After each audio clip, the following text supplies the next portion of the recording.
Hello everyone, welcome back to my another mini blog. আমি রিমা। তো তাড়াতাড়ি উঠে পড়েছি। তাড়াতাড়ি তো নয়, ঘড়িতে দেখতেই পাচ্ছ কটা বাজে। আমি সকালে একদম উঠতে পারি না, জানি না কেন। যতই আমি অ্যালার্ম দিই আর যাই করি না কেন, লেট আমার হবেই। যাই হোক, তো তাড়াতাড়ি করে বেডটা ঠিক করে নিয়ে এবার যাব রান্নাঘরে। তো আমি একটু হেলদি রুটিন ফলো করার চেষ্টা করছি। তো কালকে রাতে আমি জিরে, মৌরি, মেথি আর জোয়ান ভিজিয়ে রেখেছিলাম ওভারনাইট। তো সেটাকেই এখন একটু গরম করে উষ্ণ উষ্ণ গরম করে খাবো।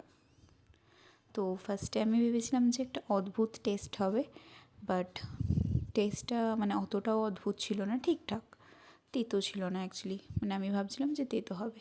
যাই হোক, তো আজকে আমি রান্না করবো হচ্ছে বাঁধাকপি। তো তোমরা হয়তো হাসবে, কিন্তু একটা সত্যি কথা হলো, আমি এই ফার্স্ট টাইম বাঁধাকপি রান্না করছি। মানে আমি ভাবতাম কি যে মানে কাটতে পারবো না, কিন্তু তারপর দেখলাম না যে না, ঠিকই আছে, কাটতে পেরেছি ফাইনালি। তো অ্যাট লাস্ট আমি বানালাম আর কি। তো কিছুই না, একদম সিম্পলভাবে বানিয়েছিলাম। ফার্স্টেই হচ্ছে জিরে আর তেজপাতা ফোড়ন দিয়ে তারপর আলুগুলো দিয়ে দিয়েছিলাম।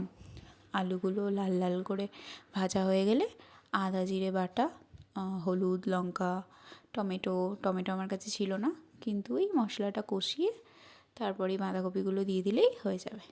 আর বেশি জলও লাগে না, বাঁধাকপির যে জলটা থাকে তাতেই হয়ে যাবে। মায়ের মতনই হয়েছিল। আমি ভেবেছিলাম হয়তো হবে না, কিন্তু মায়ের মতনই খেতে হয়েছিল।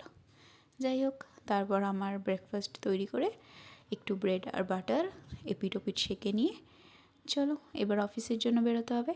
আজকের মতো বাই, দেখা হচ্ছে পরের একটা ভিডিওতে। ভালো থেকো, সুস্থ থেকো, বাই বাই।